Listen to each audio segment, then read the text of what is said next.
people often say kindness is free.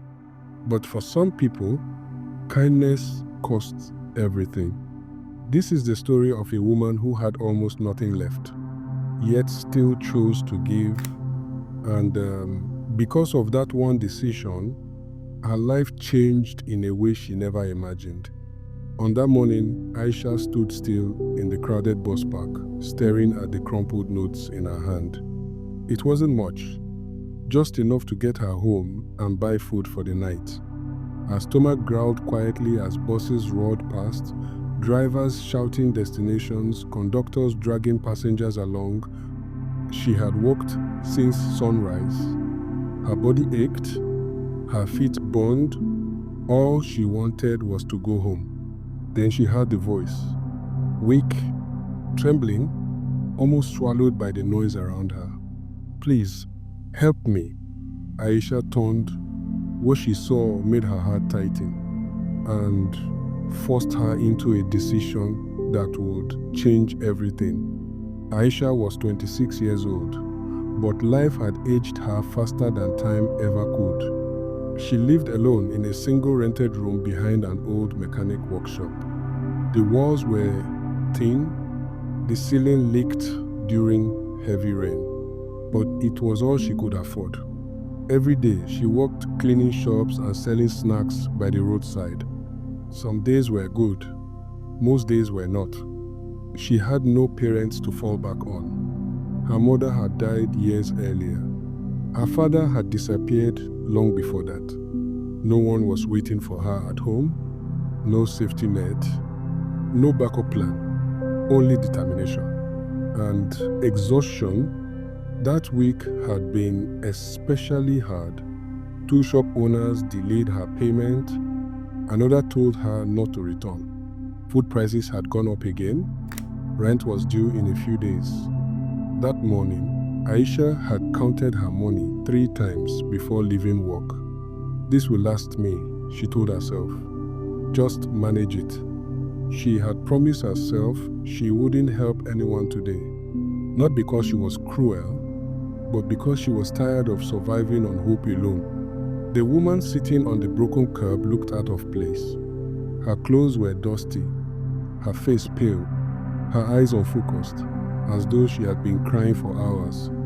Beside her was a small bag, old, worn, and barely holding together. She didn't look like a beggar. She looked lost. When Aisha approached, the woman tried to stand but staggered. "I'm sorry," she whispered. "I haven't eaten since yesterday. I just need help getting home." Aisha froze. Her heart said yes. Her mind screamed no. Aisha looked down at the money in her hand. If she gave even half of it away, she would have to walk home, sleep hungry. If she gave it all, she didn't know how she would survive the night. She remembered every time she had helped before, every promise that things would get better. They never did, not immediately. Her fingers tightened around the notes. "I'm sorry," she almost said. But then she noticed the woman's hands trembling, and something broke inside her. Aisha exhaled slowly. She knelt down and pressed the money into the woman's hand. "All of it," she said quietly. "Use it to eat and get home safely." The woman's eyes widened. "No, this is too much," she protested weakly. Aisha shook her head. "Please," she said, "I'll be fine." It was a lie, but it was said with a gentle smile. That night, Aisha walked home. Her legs felt heavy. Her stomach burned with hunger. When she reached her room, she collapsed onto the thin mattress. The darkness felt louder than usual.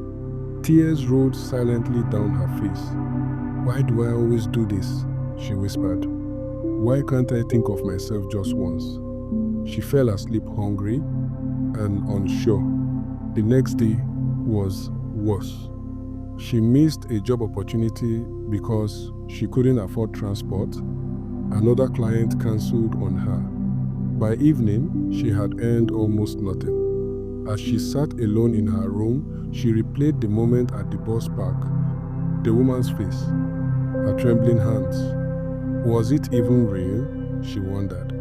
Or was I just foolish again? Hope felt expensive. Days turned into weeks. Life didn't magically improve. Aisha continued walking, struggling, enduring. Sometimes she thought about the stranger, but she stopped expecting anything in return. She had helped because she couldn't ignore someone in pain. That was all. One afternoon, as Aisha was cleaning a small office building, a black car pulled up outside. It was expensive, out of place.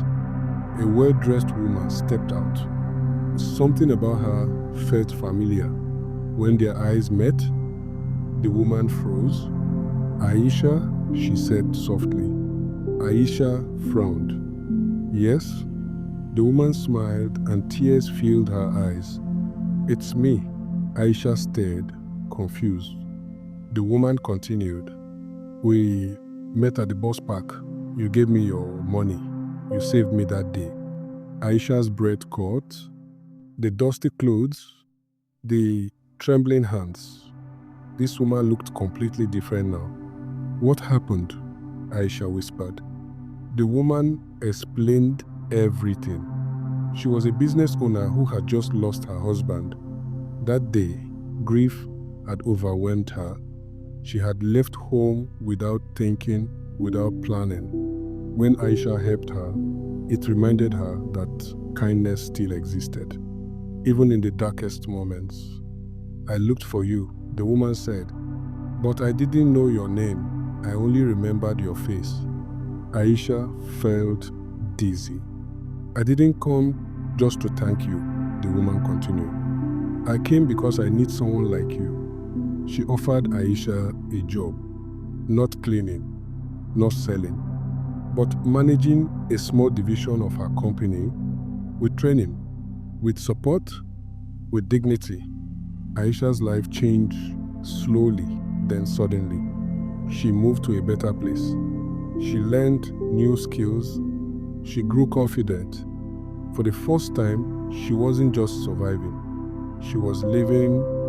One evening, as Aisha left work, she passed the same bus park, the same noise, the same chaos.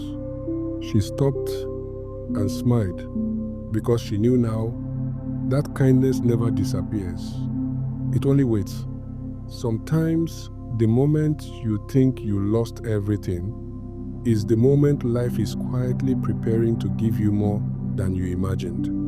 If you have not subscribed to this channel yet, do so now so you don't miss out on any of these upcoming stories.